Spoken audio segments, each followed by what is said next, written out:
Have you ever really stopped to think about what makes one country rich and another one poor? Or why it feels like our economy is always swinging back and forth from a boom to a bust? Well, these aren't new questions. Today, we're going to dig into the huge ideas that basically built the entire field of economics.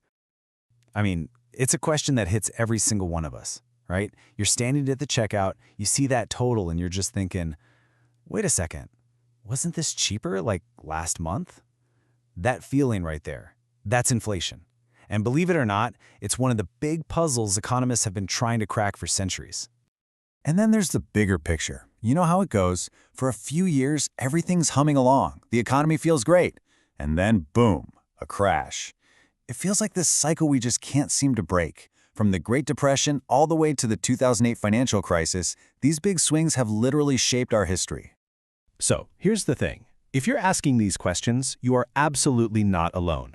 For hundreds of years, some of the world's most brilliant, and sometimes pretty weird, minds have been wrestling with these exact same issues, just trying to figure out the hidden forces that make our world tick. So today, let's dive into their answers. Okay, so let's start with maybe the biggest and most basic question of them all. What actually makes a country wealthy? Is it just a pile of gold? Is it fertile land? Or is it something else completely? This right here was the first great economic debate.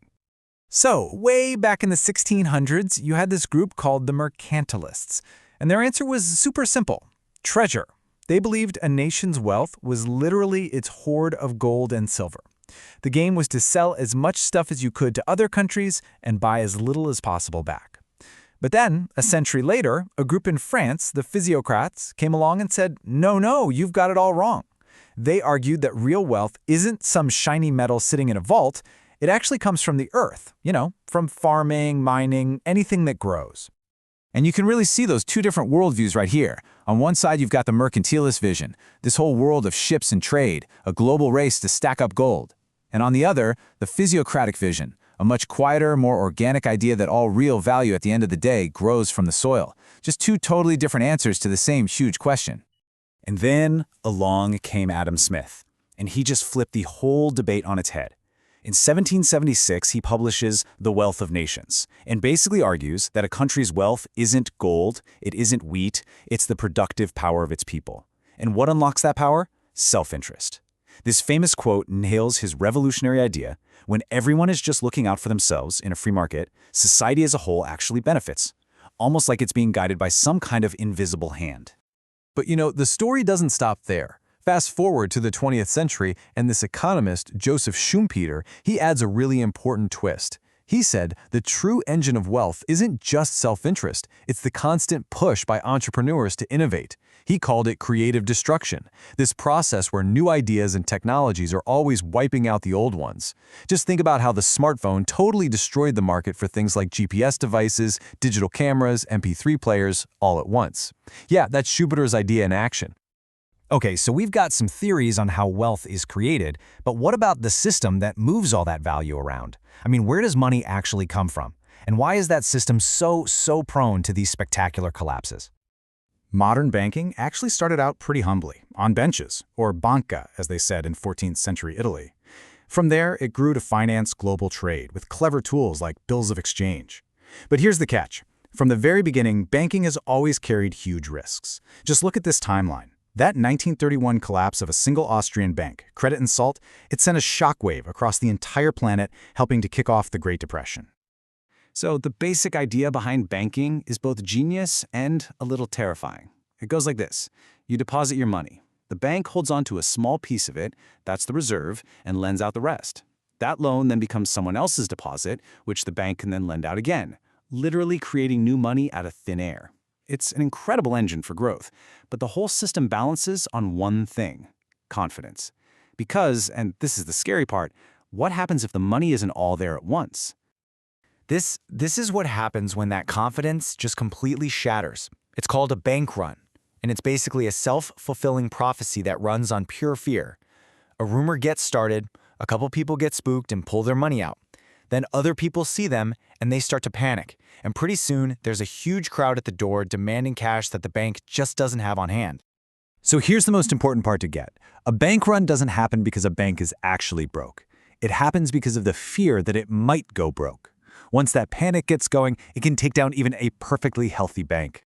And that's exactly what modern economists Douglas Diamond and Philip Dybvig, who won a Nobel Prize for this work, by the way, explain so well.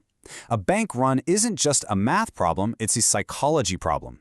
It's all about a sudden, collective shift in what we all believe is going to happen. And that shift, well, it can be triggered by just about anything. Which brings us to this huge turning point in economic thinking. See, for a long time, economic models just assumed that people were perfectly rational robots. But what if we're not? What if economics is less about predictable systems and more about messy, emotional, unpredictable humans? And you know, before we really get into just how irrationally we can be, it's kind of fun to remember that the people behind these big theories were often pretty quirky themselves. I mean, Thomas Aquinas had to escape being kidnapped by his own family just to become a monk. François Cornet went from being a farmer's son to the personal doctor for the king's mistress at Versailles. And Thomas Malthus, the original doom and gloom economist, was a controversial local preacher. It just goes to show, economics has always been about real, complicated people. Okay, check this out. This famous experiment shows a really weird quirk in how our brains work. So imagine a disease is going to kill 600 people. You get two choices. Program A guarantees you save 200 lives. Program B is a gamble. As you can see, the vast majority of people, 72%, play it safe. A sure thing is really appealing. But watch what happens when we ask the exact same question in a slightly different way. Okay, so now, what if we rephrased Program A to say 400 people will die, which, by the way, is the exact same outcome as saving 200 people. Suddenly, people's choices totally flip. They become risk takers to avoid a guaranteed loss. And this reveals something fundamental about us. The pain of losing feels way stronger than the joy of winning the same amount. It's called loss aversion, and it affects everything from how we invest in the stock market to whether we buy insurance. Mark Twain just nailed this whole human element perfectly with this quote. It's not really a dig at bankers so much as it is a brilliant observation about our psychology when we're under pressure. When things are going great, we're all confident. But the second that fear starts to creep in, the moment it starts to rain, our whole perception of risk completely changes. So after all that, where does it leave us? Well, all of these historical ideas, from hoarding gold to our weird psychological biases, they aren't just in some dusty old textbook. They are alive and well, and they are shaping the economic debates we have every single day. The world we live in today is more connected than it has ever been.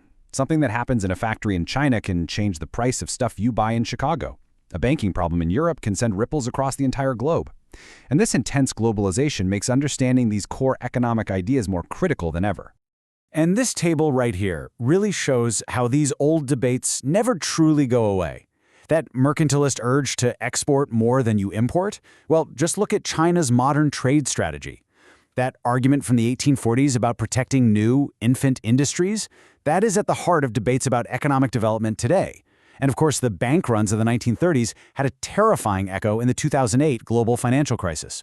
The names change, the technology changes, but the core ideas, they stick around.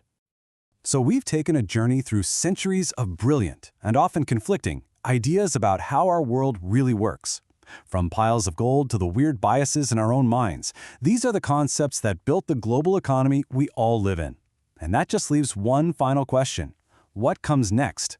What are the big ideas that are going to define the next 100 years?